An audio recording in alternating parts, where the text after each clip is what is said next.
प्रिय विद्यार्थियों, आज कक्षा 9वीं चतुर्थ पाठः कल्पतरु इसके बारे में विस्तार पूर्वक अध्ययन करेंगे।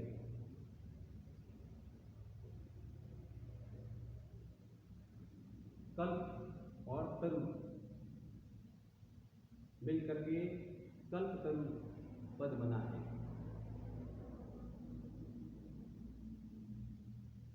यह एक वृक्ष का नाम है जिसको पारिजात भी कहते हैं, कल्पतरु भी कहते हैं। आप सबको मालूम है समुद्र मंथन हुआ था। देवता और दानवों ने मिलकर के समुद्र का मंथन किया था। उसमें से अनेक रत्न निकले थे। उन रत्नों में से एक कल्पतरु नाम का रत्न भी निकला था। कल्पतरु जो रत्न निकला है उसी के आधार पर इस पाठ का शीर्षक भी कल्पतरु है। प्रस्तुत पाठः वेताल पंचविंशति। यह एक प्रसिद्ध कथाओं का संग्रह है जिनको वेतालों की कथा कहते हैं। वेताल पंचविंशति वेतालों की कथा है और वह कुल 25 कथाएं मानी जाती हैं। इस पुस्तक के अंदर कुल 25 कथाएं हैं वेतालों की। नामक कथा ग्रंथ से लिया गया है। वेताल पंचविंशति का नामक कथा ग्रंथ है, वहां से यह पाठ लिया गया है। नाम से स्पष्ट है, कथाओं के बारे में हम जानते ही हैं। कथाओं का इतिहास बड़ा पुरातन रहा है। हमारे यहाँ पर नानी भी कहानी सुनाती थी।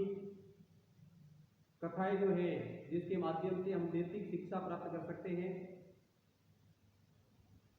नैतिक और आध्यात्मिक ज्ञान की प्राप्ति के लिए हमें जरूर प्रिय विद्यार्थियों कथाओं का अध्ययन करना अत्यंत ही आवश्यक है, जिसमें मनोरंजक एवं आश्चर्यजनक घटनाओं के माध्यम से जीवन मूल्यों का निरूपण किया गया है।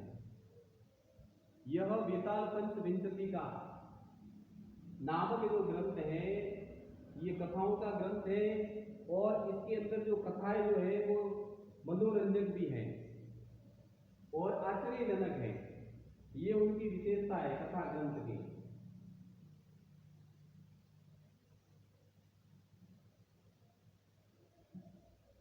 मनोरंजन करने वाले एवं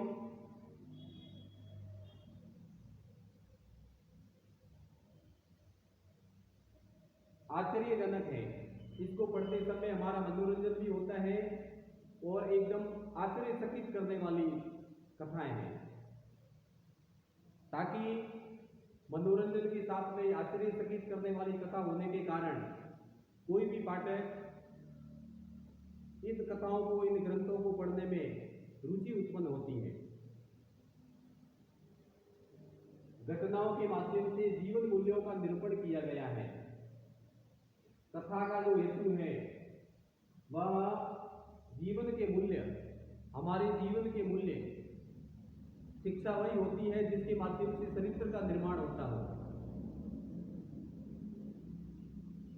चरित्र के निर्माण करने वाली शिक्षा होनी अति आवश्यक है। ये हमारी शिक्षा का हेतु रहा है। तो कथाओं का हेतु भी है जीवन के मूल्य, नैतिक, आध्यात्मिक, दया, दाक्षिण्य, परोपकार, सत्य, अहिंसा, ये हमारे जीवन के मूल्य हैं। इन मूल्यों की प्राप्ति इन कथाओं के माध्यम से हो तो जीवन मूल्यों का निरूपण किया गया है, जिसके माध्यम से विद्यार्थियों के अंदर जीवन के मूल्यों का विकास हो। ये इन कथाओं का हेतु है। इस कथा में विमुक्त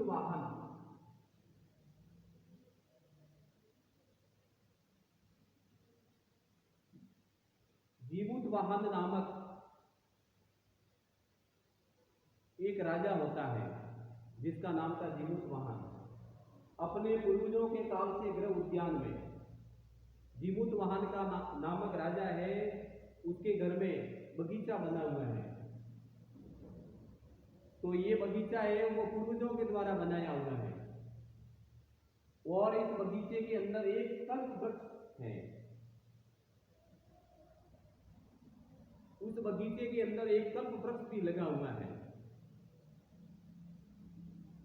ये सांसारिक द्रव्यों को न मांगकर संसार के प्राणियों को दुखों को दूर करने का वरदान मांगता है, क्योंकि उस साम्राज्य की ये परिपाटी रही है कि जो भी राजा जिसका राज्याभिषेक होता है तो सबसे पहले महामंत्रियों के द्वारा यह आदेश किया जाता है कि आप कल्प वृक्ष के सामने जाइए और कुछ साम्राज्य के बारे में, प्रजा के बारे में, लोक कल्याण के बारे में कामना कीजिए, कुछ मांगिए। तो जीमूतवाहन नाम का राजा जिसका राज्याभिषेक हो जाता है, तो राज्याभिषेक होने के उपरांत अपने घर में जो बगीचा है उस बगीचे के अंदर जाकर के कल्प वृक्ष नाम का जो पारिजात वृक्ष है, कल्पतरु है, उसके सामने जाकर के वह वरदान मांगता है। तो इनके पहले जितने भी पूर्वजों ने वरदान मांगे थे उनसे यह एक प्रकार से अनूठा वरदान मांगता है, क्योंकि इनके पहले जितने भी उनके पूर्वज थे, राजे महाराजे हुए थे, उन्होंने मांगा होगा धन और ऐश्वर्य, लेकिन यह धन और ऐश्वर्य की प्राप्ति का वरदान न मांग करके कल्प वृक्ष के सामने सांसारिक द्रव्यों को न मांग करके, संसार के जो भी द्रव्य है उनको न मांग करके संसार के प्राणियों के दुखों को दूर करने का वरदान मांगता है।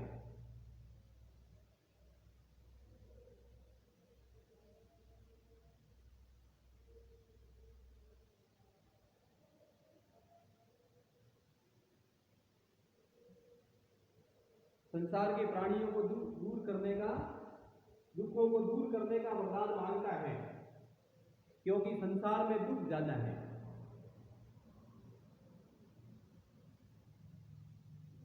सुख तो कम है लेकिन दुख ज्यादा है, इसलिए दुखों को दूर करने का, क्योंकि संसार में उन्होंने ये नहीं मांगा कि मेरी राजधानी के अंदर, मेरे देश में, उन्होंने जीमूतवाहन नामक राजा ने मांगा कि दुनिया में जितने भी प्राणी हैं उनको किसी भी प्रकार का कोई दुख नहीं मिले, दुख के कोई भी भागीदार नहीं बने, किसी भी प्रकार का कोई दुख उनके भाग्य में नहीं हो। इसलिए हे कल्पतरु, मेरे साम्राज्य के अंदर नहीं अपितु पूरे संसार के अंदर जितने भी प्राणी हैं और इन प्राणियों को जो दुख मिल रहा है उस दुखों को दूर करने का वरदान मांगता है। क्यों? इसलिए वो मांगता है क्योंकि धन तो पानी की लहर के समान चंचल है। वो जानता है कि यदि मैं धन मांगूंगा, भौतिक संसार के साधन मांगूंगा, तो वो तो स्थायी है नहीं। इसलिए उन्होंने यह बताया है कि धन जो है वो पानी की लहर, जिस प्रकार से समुद्र में लहरें उत्पन्न होती हैं, नदियों में लहरें बनती हैं, तो लहरें बनने के बाद कुछ समय के उपरांत लहरें नष्ट हो जाती हैं, तो इसी प्रकार धन जो है वो भी पानी की लहरों के समान चंचल है, जो स्थायी न होकर के नष्ट होने वाला है। केवल परोपकार ही संसार का सर्वोत्कृष्ट एवं स्थायी तत्व है, क्योंकि वो बताते हैं कि परोपकार, दूसरों का भला करना, हमारे राष्ट्र की आदर्श भी है। मेरे विद्यार्थियों, भारत के राष्ट्रीय आदर्श है त्याग और सेवा। ये दो ब्रह्मास्त्र हैं जो कभी निष्फल नहीं जाते हैं। तो परोपकार जो है, दूसरों का जो उपकार किया गया है वो जीवन में काम आता है। ये हमारे जीवन का हेतु है, ये हमारे जीवन की एक पूंजी है। इसलिए जहां तक हो सके अपने द्वारा ज्यादा से ज्यादा प्राणियों का परोपकार करने की जरूरत है, क्योंकि परोपकार ही इस संसार का सर्वोत्कृष्ट एवं स्थायी तत्व है। परोपकार के माध्यम से ही इस संसार में सर्वोत्कृष्ट स्थान को प्राप्त किया जा सकता है, और परोपकार ही एक सर्वोत्कृष्ट एवं स्थायी तत्व है। इसलिए वह राजा परोपकार रूपी वरदान मांगता है। धन्यवाद।